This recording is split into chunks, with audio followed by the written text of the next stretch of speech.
pour cette nouvelle vidéo. Alors, on se retrouve pour la partie, je crois, numéro 10 des rois de France. Hein. Et puis, du coup, on va continuer les Valois hein, et jusqu'à Henri II. Hein, et du coup, on va passer par un roi très connu hein, qui a fabriqué le château de Chambord. Enfin, il l'a pas fabriqué. Il a organisé la construction du château de Chambord et a invité Léonard de Vinci en France. Il s'agit de François Ier. Oui, François Ier, un roi français très connu. Un roi français très connu. Donc, nous commençons avec Charles VII le Victorieux. Né en 1403, règne de 1422 à 1461. Charles, duc de Touraine et troisième fils de Charles VI, devient dauphin à la mort de son frère Louis en 1417. Dans une France divisée en deux par la guerre civile, Charles est proche des Armagnacs, faction opposée aux Bourguignons. Aussi, quand le duc de Bourgogne, Jean sans peur, entre dans Paris en 1418, Charles se replie-t-il sur Bourgogne. Le meurtre du duc de Bourgogne en 1419, longtemps perçu comme une faute de la part de Charles, a été commandité par le parti Armagnac qui craignait un rapprochement entre le dauphin et les Bourguignons. Il débouche sur le traité de Troyes en 1420. Qui déshérite Charles, le soi-disant dauphin, suit une décennie où le destin de Charles, qui se dit roi de France, tient de la survie politique. C'est dans un contexte que surgit Jeanne d'Arc, convaincue de devoir bouter les Anglais hors de France et de faire couronner le gentil dauphin. Le sacre a lieu à Reims en 1429. 7 ans après la mort de Charles VI, la reconquête du royaume sera surtout l'œuvre du roi et de ses capitaines. En 1451, la bataille de Formigny marque la fin de l'occupation anglaise dans le nord de la France. 2 ans plus tard, la bataille de Castillon sonne le glas de la présence anglaise en Guyenne.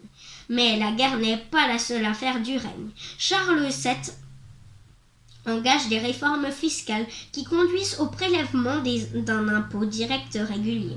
Attaché au renforcement des prérogatives royales, le roi parvient à imposer son autorité aux grands et à l'Église.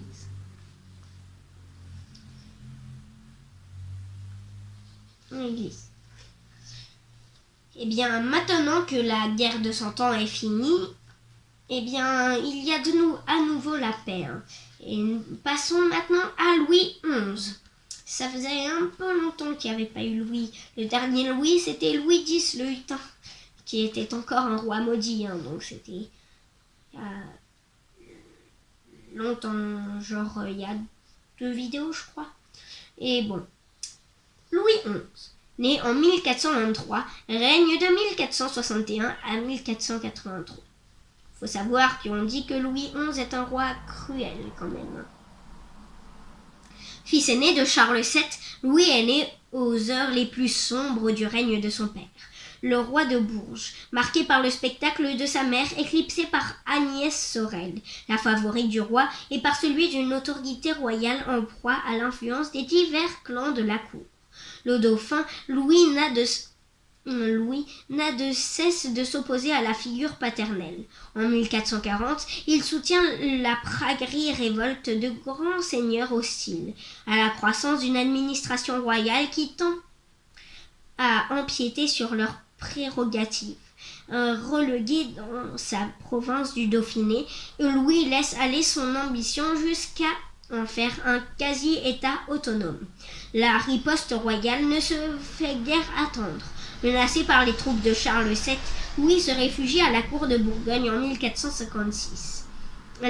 L'accession au trône en 1461 marque la fin de l'exil, pas celle des difficultés.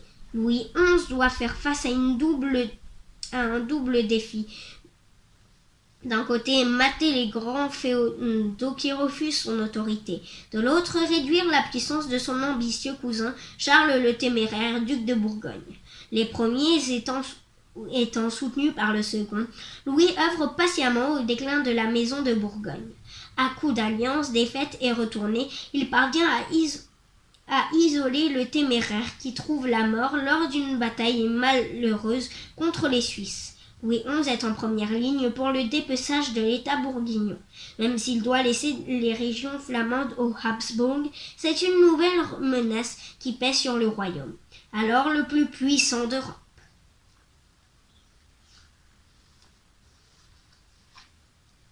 Passons à Charles VIII, et ensuite il y aura Louis XII. Ensuite, après Louis XII, il y aura le fameux François Ier. Et ensuite, après François Ier, Henri II, et ce sera la fin de cette vidéo. Alors, Charles VIII, né en 1470, règne de 1483 à 1498. Fils tardif et héritier attendu de Louis XI, Charles voit le jour à Amboise en 1470. Des rumeurs d'enlèvement circulent. Il ne faut pas plus au roi pour doubler la garde du château et imposer à son fils une existence coupée du monde. Âgé de 13 ans à la mort de son père, Charles passe sous la tutelle de sa sœur Anne et de son époux Pierre de Beaujeu. Régent de fait, à défaut d'en avoir le titre, les époux Beaujeu sont loin de rassembler tous les suffrages. Autour du duc d'Orléans, les grands font bloc. C'est la guerre folle, qui dure 4 ans, jusqu'en 1488. Roi de plein exercice en 1491, Charles VIII décide d'entrer en guerre contre la Bretagne. Il s'agit pour le jeune roi de faire annuler le mariage de la duchesse Anne avec Maximilien et ainsi d'éviter l'encerclement du royaume par les Habsbourg. Cette expédition se conclut par son mariage avec Anne et la Bretagne intègre définitivement l'ère d'influence française. La menace Habsbourg écartée, Charles se consacre à la conquête du royaume de Naples, auquel il prétend en tant qu'héritier des droits de Charles V d'Anjou. Méticuleusement préparée, l'entreprise s'ouvre sur les meilleurs auspices. Le roi entre dans Naples en février 1495, sans coup fait rire ou presque. La suite est moins joyeuse. Les États italiens s'allient contre les Français. Le roi quitte la péninsule en laissant des garnisons. De retour en France en 1496, il apprend la rendition de ses troupes. Il meurt 2 ans plus tard, laissant à ses successeurs la magie du rêve italien. Et il faut savoir que Charles VIII est mort un petit peu bêtement quand même. Il courait pour aller assister à une partie de jeu de paume et il se cogne la tête au linteau d'une porte, au linteau de la porte. Et puis il fait une hémorragie cérébrale et en meurt 9 heures plus tard. Il faut savoir qu'il faisait quand même que 1,52 m. Donc pour heurter le linteau d'une porte, la porte devait être basse. Passons maintenant à Louis XII. Né en 1462, règne de 1498 à 1515. Louis est le fils du duc Charles d'Orléans.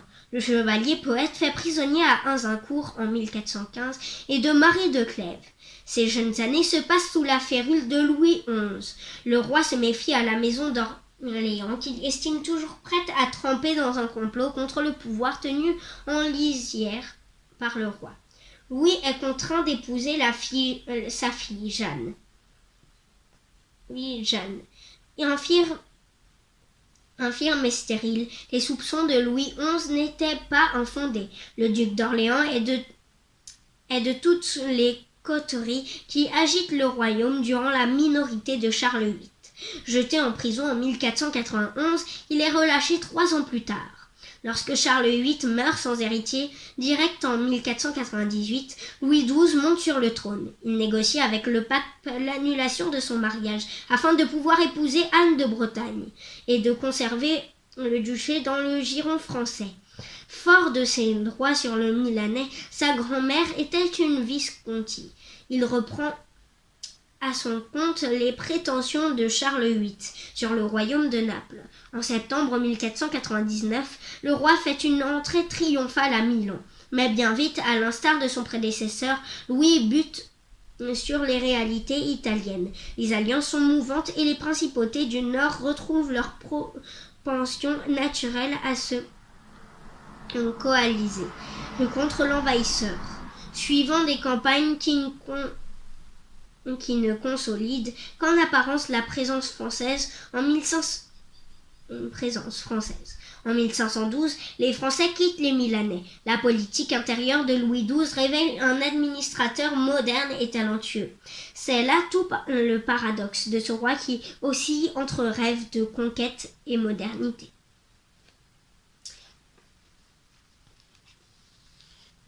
Alors passons maintenant au dernier chapitre de ce livre, mais il est très court vu qu'il n'y a que 2 rois dans ce chapitre. On peut les voir juste ici, 2 rois et 2 reines. Et puis parmi eux, on voit François Ier, qu'on va tout de suite étudier. Alors, François Ier. François Ier, né en 1494, règne de 1515 à 1547. L'arrivée sur le trône de Louis XII en 1498 fait de François d'Angoulême, alors âgé de 4 ans, l'héritier présomptif de la couronne. Son éducation est l'objet de toutes les attentions. Louise de Savoie, sa mère qui lui vaut une admiration sans borne, imagine déjà son cher fils, son César. Mais attendez. Imagine déjà son cher fils, son César, roi de France. C'est chose faite le 1er janvier 1515. Une couronne pour étrenne. Voilà un heureux présage sur le front du jeune François Ier. Les premières années du règne resplendissent du soleil de Marignan. Victoire chèrement acquise en 1515 contre les Suisses qui défendaient les Milanais. Mais la roue de Dame Fortune tourne. Année de la mort de l'empereur Maximilien Ier et de l'élection impériale. 1519 marque le pas. François Ier voit lui échapper la couronne impériale au bénéfice de Charles d'Autriche, élu empereur du Saint-Empire romain germanique sous le nom de Charles Quint.